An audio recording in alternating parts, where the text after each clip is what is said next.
Well, hey, good evening, folks, and welcome to our Wednesday night update. We're glad to have you with us this evening. Feel free to add something in the comments section so we know that you're actually here with us. Meg, it's good to see you and Kathy as well. I'm glad you guys are here tonight. And yeah, I thought I'd change up the opening sequence rather than just have a picture of the church.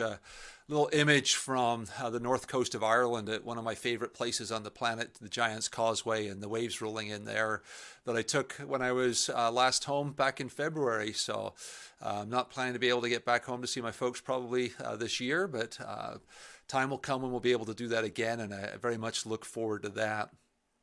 Hey, a couple of announcements.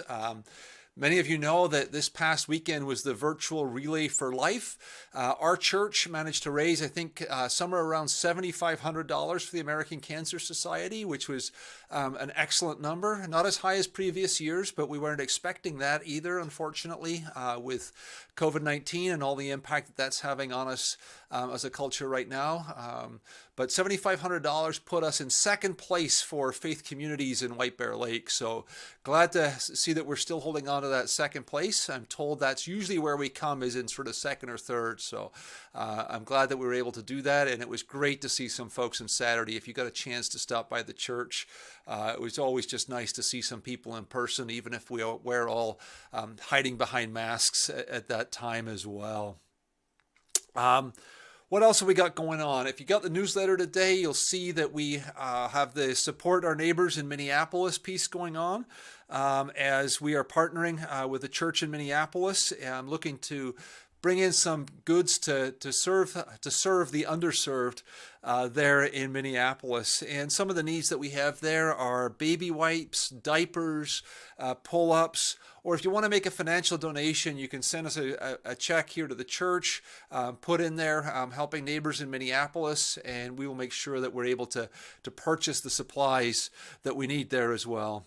Hey, Len, good to see you and your family joining us tonight, too. Thanks for commenting. Hope you guys enjoyed dinner. It was great. I got an opportunity, guys, to see Len and his mom, Joan, as I was pulling into the church. They were just pulling out to head over to Len's house for dinner. So I hope you guys are going to have a great dinner there tonight. It really was good to see you guys today as well.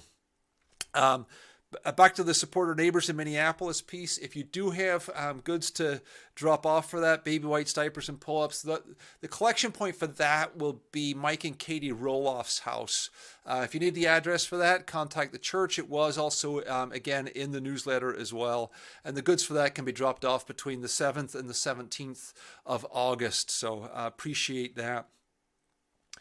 Tomorrow night, Thursday night, is our bi-weekly Women's Connect event, so I want to throw out a heads up for that for you. Don't forget to come along and join in with that. I know the women have a great time connecting there and spending a little time together, sharing their lives with one another, a little devotional in there, and an opening and closing prayer just to remind us that we are connected as a church.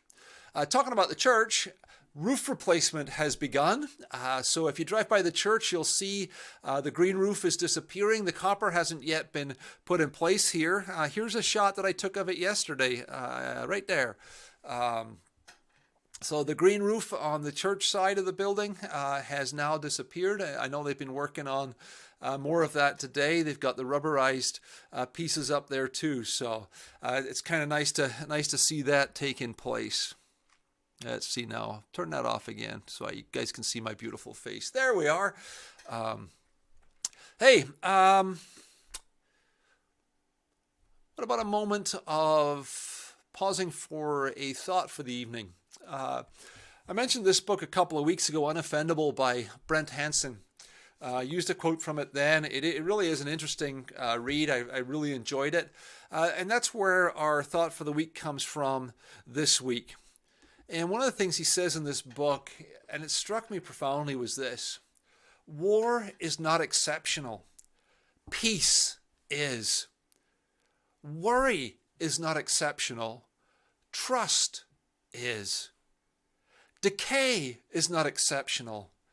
Restoration is. Anger is not exceptional. Gratitude is.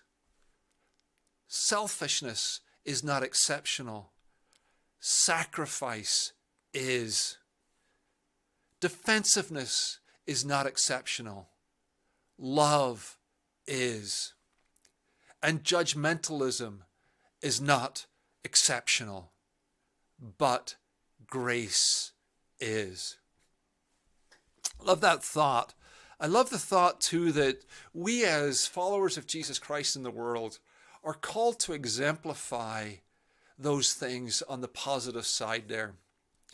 The prophet Jeremiah, in writing to the exiles and prophesying to the people of Jerusalem, he said that the heart of humanity is desperately wicked and deceitful above all things. And we talk about sin and the need for redemption in the church all the time. And some people don't like that word. They don't like thinking about us as broken people. But I think if you stop and you pause and you reflect on that list that Brent had, what are those exceptional things? You realize how easy it is to fall into war, to fall into disagreement, to fall into anger. You realize how easy it is to worry about things instead of trusting. You realize how easy it is to be selfish and not sacrifice, to become defensive instead of loving. We recognize very quickly when we think about it like that those are our default positions. And that it takes a work of God's grace in our lives to pull us out of that, to move us into the future that God intends us to have. And so when Paul writes to the church in Galatia, he's able to list those things that are considered the fruit of the Spirit, those things that we as Christians are supposed to exemplify in our lives. Love, joy, peace, patience, kindness, goodness, gentleness, faithfulness, and self-control. And he says that against those things there is no law, because they stand on their own. But to manifest those things in our lives requires for us to surrender our old broken selves to the power and the presence of God's Holy Spirit. And so as we move through the rest of this week, I would encourage you to look for opportunities to show love, to show sacrifice, to show grace. Whether it's with an angry driver that's tailgating you or somebody that you see speeding and you might want to just get annoyed at normally, show a little grace. If you see somebody in the grocery store who's not wearing a mask, perhaps they're just confused, perhaps they don't understand. But instead of getting angry, try and show a little grace. Wherever you are, however you're living, do so for the sake of the gospel in Jesus Christ, because you and I are called to be Christians first and foremost in this world, to bear witness to our God. So I want to encourage you guys to have a great evening. I'm going to leave you with that little blooper from a couple of weeks ago, but it reminds us to once again to be well, to be safe, to wear our masks, and to be kind. Stay safe, stay well, and don't forget, folks, wear your mask and protect others. Have a great week, and we'll see you soon.